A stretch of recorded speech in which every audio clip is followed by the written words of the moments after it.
ये दिल्ली के कारोबारी शिव कौशिक है। साइबर ठगी के शिकार शिव कौशिक अपनी गाढ़ी कमाई के 75 लाख रुपए गंवा चुके हैं। और साइबर अपराध पर लगाम लगाने के लिए गृह मंत्रालय ने सख्त एक्शन प्लान बनाया है। और दिल्ली पुलिस स्पेशल सेल की IFSO यूनिट एक इंटरनेशनल साइबर फ्रॉड सिंडिकेट का पर्दाफाश किया। ऑनलाइन ऐप के जाल में फंसे एक परिवार ने खुदकुशी कर ली है।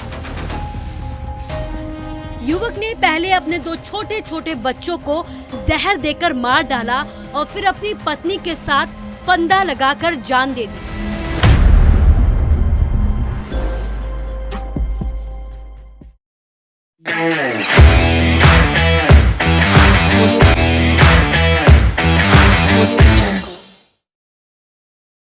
COVID-19, the pandemic, a big jolt to the humanity.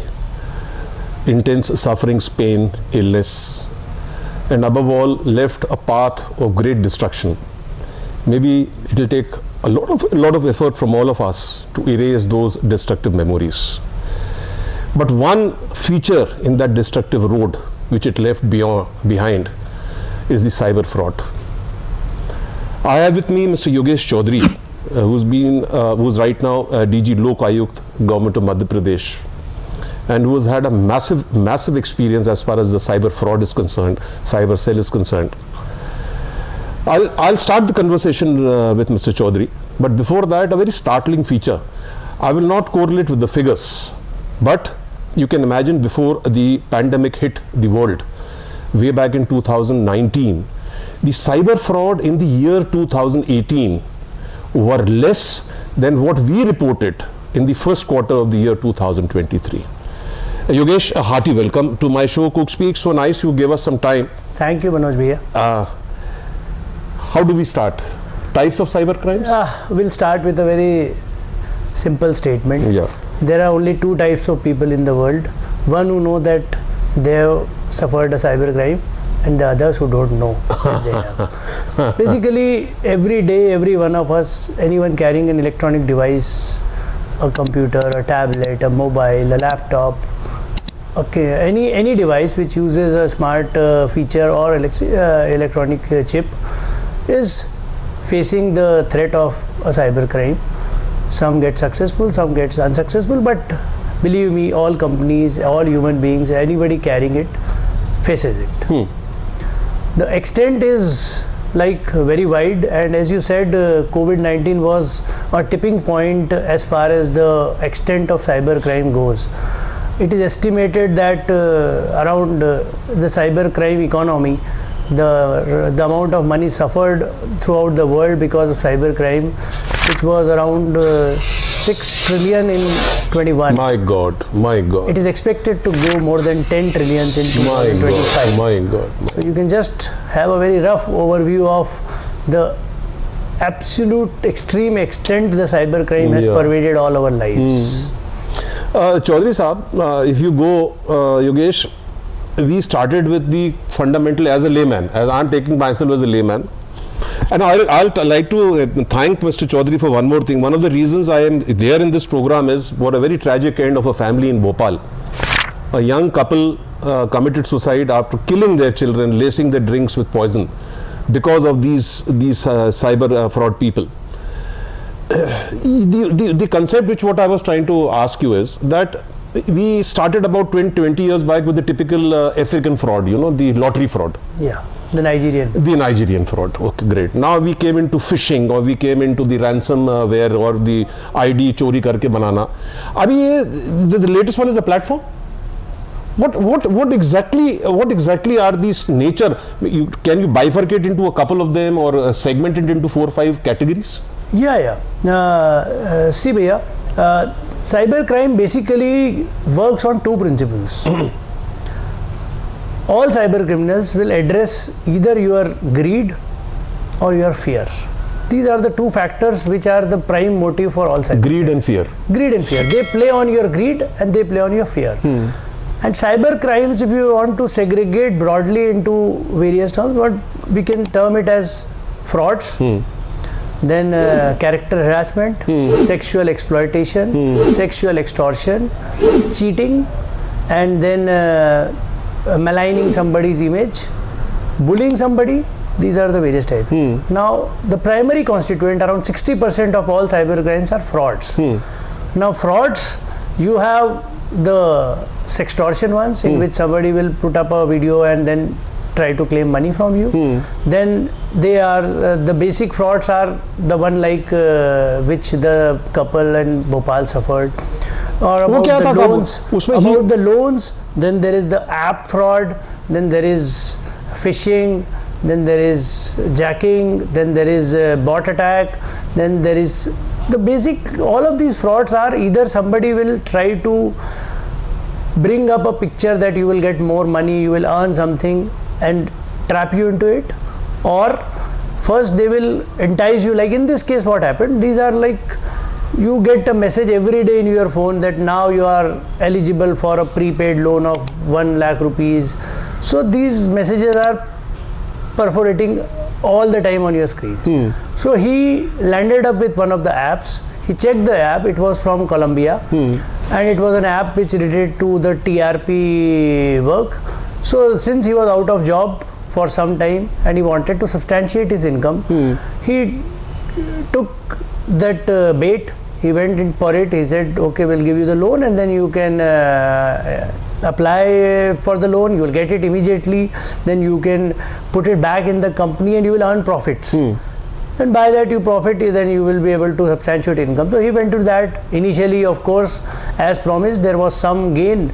So then they said you can take more loan so that you will be able to invest more, so you will get returns more. So finally, as it happens, like in the case of a classical debt trap, you start taking a loan, then the EMI comes which you are not able to pay, then the trap widens, tightens, and the loan spirals, and you fall into a vicious cycle of debt trap. So he fell into that. Then finally what happened in this case was, like, it seems that they compromised his phone and also sent the messages and even his morphed images and videos to his contact list and asking them to pay money for him. So finally, pushed against the wall, he took the very drastic step of killing the children as well as ending his own life. The call was tracked down to Pakistan. Well, I am not aware of the investigation. What I read in the papers. I am not aware of the investigation. But you know, as in case of most of the cyber crimes, there are no boundaries. No, exactly. First of all, it's very difficult to say, because most of the smart criminals, they would be using a VPN, which would be a virtual private network, which will never be able to trace the location from where the calls are. Exactly. A moment the location would be somewhere in Ireland, the next time it would be in Canada, sometimes it would be Netherlands, sometimes it would be in Japan. Very tight, right. So you would not, because the VPN will keep on sending proxy locations from proxy servers. So it is not possible to pinpoint unless you work very hard or get some IP addresses leaked out from that VPN and work very diligently so that you can find the actual IP address from which the phone was being used. मतलब actual address अपने को प्राप्त हो ही नहीं सकता. देखिए, cyber crime में जो सबसे बड़ी इशू होती है भैया, द मोस्ट इम्पॉर्टेंट ऑब्स्टेकल और rather the most difficult factor in a cyber crime case is the identity of the criminal. Because बाकी क्राइम में it's more easy to work out through physical details, the location, the identity. But in cyber crime, you are not aware if the person sitting besides you in the train is committing a crime on your phone, and you would not be able to trace him. So the best advantage of a cyber criminal is that identity can easily morph through a fuzzy SIM, through a fuzzy bank account, through a VPN, through various kind of burner phones. So you can take any identity, do your work, and just throw the phone away, throw the SIM away, use that VPN again. So you will not be here. So that's the best, rather the most difficult obstacle. Very difficult to track the identity of the culprit. Yes. Very difficult to come. Second is, once the transaction happens, once if you give the money, either by enticement or by threat or by anything, so in this world of electronic transfers, it's very difficult to check the money trail once it comes to notice that it has been done through a wrong means. It will be easily transferred through different accounts. It would be broken. Like we had a case in which a person extorted 1 lakh rupees, and immediately in 5 minutes he broke it down to 500 Paytm accounts. So you can keep on tracing those Paytm accounts through unknown people from unknown places with unknown addresses. Very tough. So it becomes really impossible to recover the money, which is the prime interest of the person. So that means tracking down the money gone is extremely tough. It's a tough target. Yeah, in case, because online transfers of money is like lightning flash. If it gets transferred to a bank, there is a possibility that through that RBI portal and other cyber crime helplines, you can stop the money from being paid. But if it is going to a e-commerce site or a payment agency, then it is very easily transferred. And if that agency is based outside the country, then it's very difficult to even find the details of any account from up to which the money has gone into. Chali, now for the audience, of course, so beautifully explained by Mr. Chaudhary, what are the types of the frauds? He named about 7-8. We'll now come to the preventive measures, which I'll request Mr. Chaudhary to, basically guide all of us. What are the preventive measures we can take as a common man? Just before you start with the prevention, Yogesh, the government of India, what I read in the papers again and the news I saw yesterday, now they are giving us a reduced number of connections per SIM. It was initially 9 connections per SIM. Now they have come down to 4. Will that help? As I said, the most important, the most easy way to camouflage your identity is take a SIM in somebody else's name, use that SIM and throw it away. So even if the calls are traced or tracked, the number will get back to a person who will not be aware that his name the SIM has been issued. So there have been a lot of cases of thousands of SIMs being taken from hapless people, giving them a छोटा सा वो देके कि आपको कोई पैसा मिलने वाला है बैंक अकाउंट में, तो एक ये सिम ले लेते हैं, उनके आधार से नाम से उनसे सिम इशू कर लिया जाता है और वो सिम सैकड़ों की तादाद में इकट्ठे करके एक साथ पैकेट में भेज के, चाहे जामतारा हो, चाहे वर्धमान हो, चाहे मेवात हो, वहाँ पर भेज दी जाते हैं. And the criminals will use those SIMs each for one call and then throw it away. तो इसका प्रिवेंशन क्या कर सकते हैं? सरकार प्रिवेंशन के लिए गवर्नमेंट ऑफ इंडिया के MEIT ने इस बार अभी एक पोर्टल भी बनाया है. उस पोर्टल पे आप अपना नंबर डाल के चेक कर सकते हो कि how many SIM or other documents have been issued on your number, on your name. Okay. So you can check if all those numbers have been issued from your Aadhaar base, have been issued by you only. Achha, you can catch them. Yeah. So if there are other numbers which you have not yourself issued, so you can send a message there and those numbers will be blocked. Okay. This is one tool. There are many tools, but again, criminals और police का वो चलता रहता है, वो आगे बढ़ते जाते हैं. टेलीकॉम कंपनीज के साथ बिजनेस का इंटरेस्ट रहता है, तो कई बार वो लोग भी थोड़े से लैक्स हो जाते हैं इस चीज़ के वेरिफिकेशन में. जो स्पेशली जो स्मॉल लेवल डिस्ट्रीब्यूटर्स होते हैं, वो लोग बहुत इजीली किसी की एक की कॉपी मंगवा लेते हैं और बोलते हैं ठीक है सिम इशू करा देते हैं, प्री एक्टिवेटेड सिम रखते हैं. तो this is a very major menace. और प्रिवेंटिव मैं जो कह रहा था, सबसे पहले 3-4 चीज़ें बड़ी इंपॉर्टेंट है. जो बहुत बेसिक मिथ्स होती है कि कोई आपको 25% इंटरेस्ट पे रिटर्न नहीं दे सकता ऐसे फ़ोन करके. कोई आपको बिना किसी डॉक्यूमेंटेशन के, बिना किसी गारंटी के, बिना किसी आपके पास वेर विदाल होते हुए आपको फ्री में लोन देगा. आपको कोई फ्री की गिफ्ट कभी लाके नहीं देगा. आपके प्रति किसी को इतना प्यार जागृत नहीं होगा कि वो आपके लिए इम्पोर्टेड गिफ्ट भेजेगा, लेकिन कस्टम में फंस जाएगी और आपको पैसे छुड़ाने के लिए पैसे देने पड़ेंगे. किसी के प्रति आप में ऐसा कोई वो नहीं जागेगा कि कोई बाहर विधवा हो गया और उसका बैंक अकाउंट यूजलेस हो गया और वो बैंक वाला आपको ढूंढ के सिलेक्ट करके आपके पास पैसे देगा. ये बहुत ही टिपिकल फ्रॉड है लोग. पर दुख की बात ये है कि लोग अभी भी इस ट्रैप में पड़ जाते हैं, ये सोचते हुए कि दूसरों के साथ फ्रॉड हुआ, मैं तो बहुत होशियार हूँ और मेरे साथ नहीं होगा.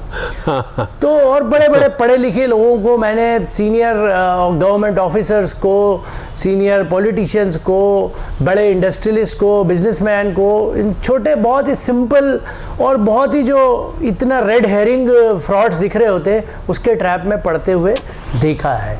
सेकंड, जो आजकल बहुत अब कॉमन हो गया है कि आपको एक मैसेज आएगा, आपकी इंश्योरेंस पॉलिसी लैप्स हो रही है, आपका आधार कार्ड लैप्स हो रहा है, आपका पैन कार्ड लैप्स हो रहा है, आपको रिन्यू करना है, आपके बैंक को करना है। उसमें वो आपको कई बार आपका इंश्योरेंस पॉलिसी का नंबर बता सकते हैं, बिकॉज हमारे पास डेटा थेफ्ट बहुत होता है। आपके बड़े बड़े ई कॉमर्स साइट से, आपकी जो फूड साइट से, इनसे आपका डेटा जो है पूरा जो है वो कॉम्प्रोमाइज़ होके इन डार्क नेट के थ्रू चला जाता है, जिसको वो लोग यूज़ करते हैं। और आपको एक जब फ़ोन आएगा कि आपका आधार कार्ड 3757 ये नंबर है, तो आप बोलते हो हाँ ये तो बहुत ऑथेंटिक है, इसको मेरा नंबर मालूम है, और आप उसको फिर डिटेल देनी शुरू करते हो। मैं सब लोगों को कहना चाहूँगा, स्पेशली ये बहुत इंपॉर्टेंट चीज़ है कि नंबर 1, आप ऐसी चीज़ों में अगर फ़ोन पे बात भी करें, कभी भी फ़ोन पर कोई ऐप डाउनलोड ना करें उनके कहने पे। विशेषकर 2 ऐप्स होती हैं, एक एनीडेस्क होती है और एक टीम व्यूअर होती है। ये दोनों ऐप्स जो होती हैं, ये बेसिकली आपको रिमोट एक्सेस दे देती है आपके डिवाइस का सामने वाले बंदे को। यूजुअली ये जो है आपके कंप्यूटर सॉफ्टवेयर अपडेट करने के लिए या नेटवर्क्स पे वर्क करने के लिए ये साइट्स यूज़ होती थी, ऐप्स। बट अब सबसे ज़्यादा ऐप्स ये क्रिमिनल्स यूज़ करते हैं।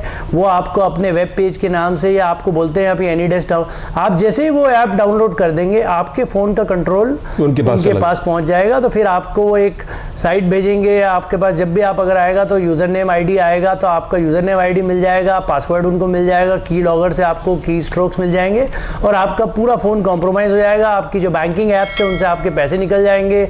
अगर आपने बैंक में FD करा रखी है तो उसके अगेंस्ट वो लोन भी निकाल लेंगे अगर आपके बैंक से पैसा निकाल सकते। तो ये कोई भी ऐप, ये 2 हैं, और भी ऐप्स हैं, पर मतलब कोई भी अननोन ऐप को खोलो ही मत, अननोन ऐप डाउनलोड नहीं करें आप। अगर कोई आपको कोई बोल रहा है कि आपकी इंश्योरेंस पॉलिसी है, आपका अभी रिटर्न मिलने वाला है, रिफंड मिलने वाला, आप ये ऐप डाउनलोड करो, आ जाएगा 1।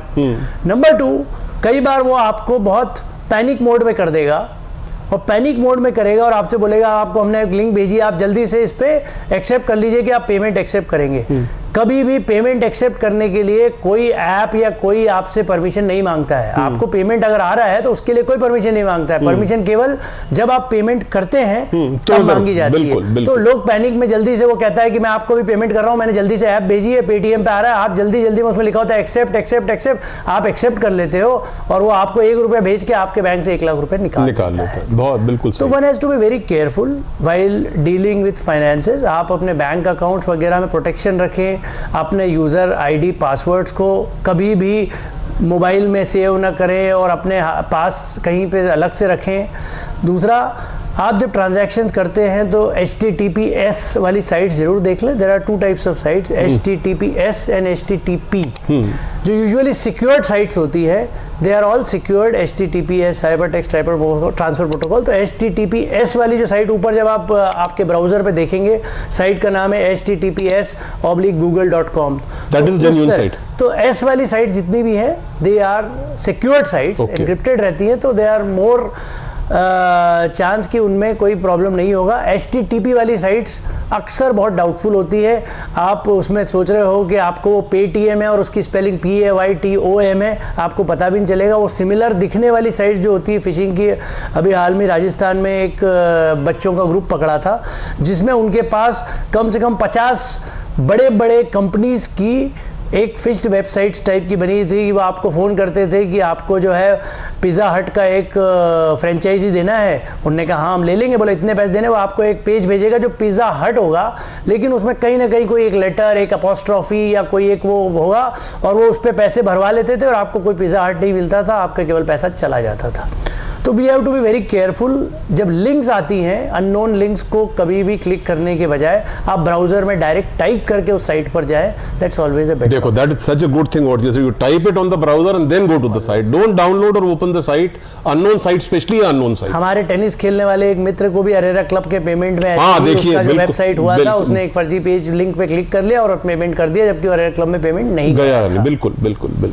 तो कुछ सारांश में जैसे अपन योगेश बात करें, जो आपने कितनी अच्छी चीजें बोली कि एक तो योगेश ने ये बताया कि आपके पास एक नंबर है, एक लिंक है जिससे आप अपना मोबाइल का डाटा चेक कर सकते हैं कि आपकी सिम में कोई और ने तो यूज नहीं किया, कोई और तो फोन यूज नहीं कर रहा आपका।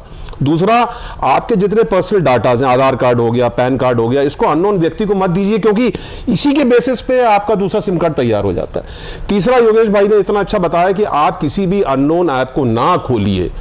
सबसे बड़ी चीज जो उन्होंने बताई थी शुरू की, जो मेरे ख्याल से मेरा इस स्टॉक शो का कंक्लूजन है, ग्रीड एंड उसके बाद जो ये आपको फंसाते हैं, डर, ग्रीड एंड फियर।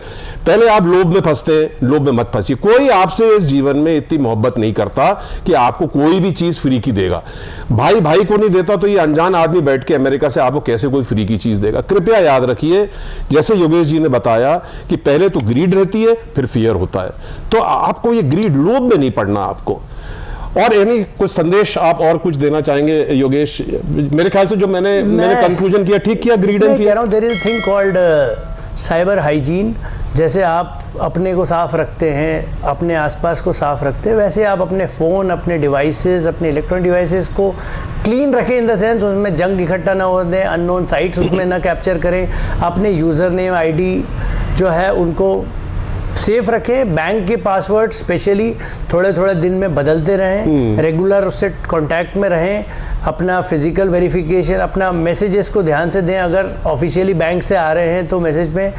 और अगर आपके साथ इम्पॉर्टेंट चीज़, इन सब के बावजूद अगर आपके साथ फ्रॉड हो जाता है तो 3-4 चीज़ें बहुत इंपॉर्टेंट है कि इमीडिएटली जैसे ही आपका पैसा ट्रांसफ़र हो, हर बैंक की अपनी हेल्पलाइंस होती हैं। साइबर क्राइम की गवर्नमेंट ऑफ इंडिया की हेल्पलाइन है cybercrime.gov.in, या 155260 नंबर भी है, आप उस पर भी कर सकते हैं। इमीडिएटली आप अपने बैंक को इन्फॉर्म करें, अपना बैंक अकाउंट लॉक करा दें, अपना इंटरनेट ऑफ कर लें ताकि वो आपके फ़ोन से कंटिन्यूअली, और अगर उसने आपके फ़ोन को कॉम्प्रोमाइज़ कर लिया है तो वो उसको एक्सेस करके उससे और डैमेज न कर सके।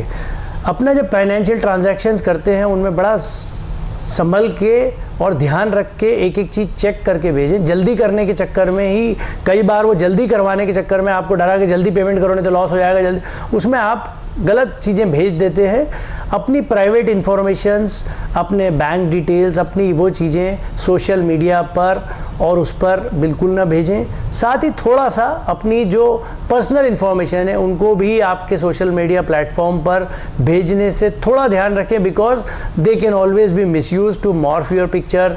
आपका डीप फेक वीडियो बन सकता है, मॉर्फ्ड फोटोज़ बन सकती हैं जिनसे अननेसेसरी हैरास हो सकते हैं। स्पेशली यंग बच्चियाँ, उनको बहुत ध्यान रखना चाहिए कि वो कौन सी इंफॉर्मेशन किसके साथ शेयर करते हैं, बिकॉज वो आगे जाके कभी भी उनके लिए बहुत प्रॉब्लमेटिक हो सकता है। It is, technology is very good, but as we say कि technology is a very good servant but a bad master.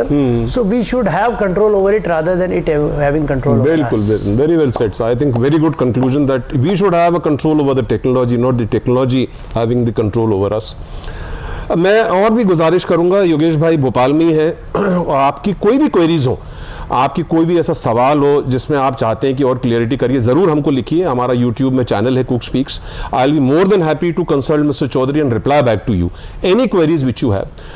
Yogesh, we can sum up and close the whole thing now. Thank you so much. Thank you very much. Thank you, Vinod. It was a very nice. Hi, hope you liked this episode of Cook Speaks. Our sincere effort to get such masters again and again, different fields, maybe it's sports, art, culture, music, theatre, any field, the masters should be there on Cook Speaks. We require your help to go more wider on a larger canvas. Subscribe to our channel, press the bell icon.